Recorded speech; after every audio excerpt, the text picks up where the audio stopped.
Hey everybody! I'm here today to talk to you about an Ihome clock not working properly. I'll be going over how to fix it easily. So this will be a simple tutorial for an Ihome alarm clock, just like this one, that is not working properly. Okay, I'll be going over how to fix it easily with 5 simple steps. Let's get right into the video. First and foremost, these Ihome alarm clocks are so durable, they're so fantastic that if yours isn't working properly, it's probably a rare exception. I've had many of these over the years. My wife and I have sort of upgraded them as technology has progressed, and we love these things, okay? This is like my maybe 7th or 8th Ihome alarm clock, and I've never had a problem with any of them. But if I did have a problem with one of them, these are the things that I would do. So number one, first and foremost, unplug it and plug it back in. So literally unplug it and plug it back in. I do apologize about that.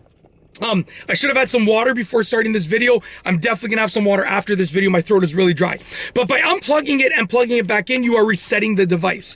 All modern devices basically are mini computers. So, you know, when something goes wrong on your phone, what do? You restart it. When something goes wrong with your cable box, you restart it. When something goes wrong with your alarm clock, restart it. Very simple.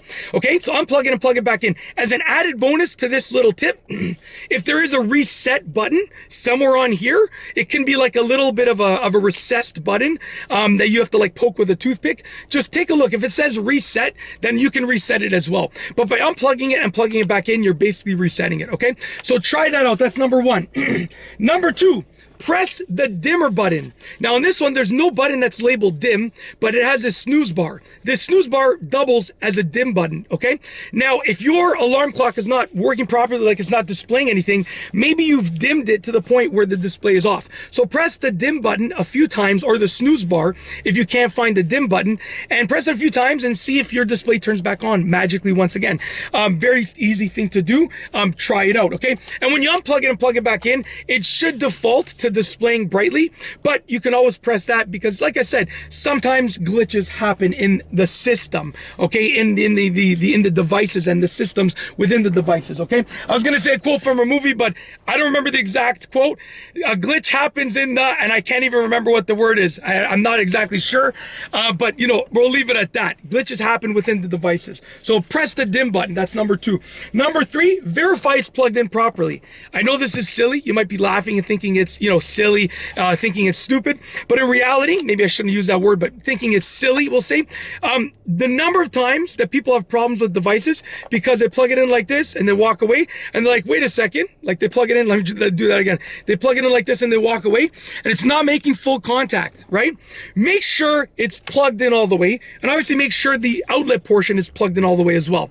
I know it sounds silly, but so many people have problems with devices just because they didn't plug them in properly. So make sure you get that tactile click. Like, listen closely. When I'm plugging it in, okay, there's a nice tactile click. Once again, when I'm plugging it in like this, just like that, make sure you're getting that tactile click. Make sure the outlet that it's plugged into is working properly as well. You know, plug in a lamp to that outlet or a phone charger to that outlet to make sure that it's working properly as well. So verify that both sides are plugged in properly. The side that's plugged into the alarm clock and the side that's plugged into the wall outlet over there. Number four, change the backup batteries. In your Ihome alarm clock, you're probably gonna have backup batteries. Change them, okay? This is not likely gonna be the cause, because these are the main way that the alarm clock works if it's not plugged in, and if it sort of maintains its power for the alarm and the time if it's not plugged in, or if the power goes out for a limited time. But change the backup batteries. Make sure that they're functional batteries. It might solve your problem.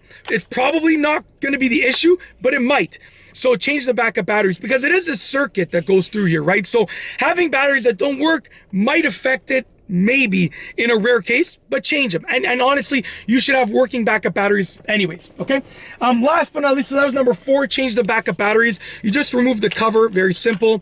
You just change the batteries. Don't use rechargeable batteries, use regular batteries. They actually last longer. Rechargeable batteries will lose their potential charge over time, but regular batteries will keep their charge. So just, you know, replace them, very simple. You know, like batteries are not that expensive. It's worth it to replace them anyways.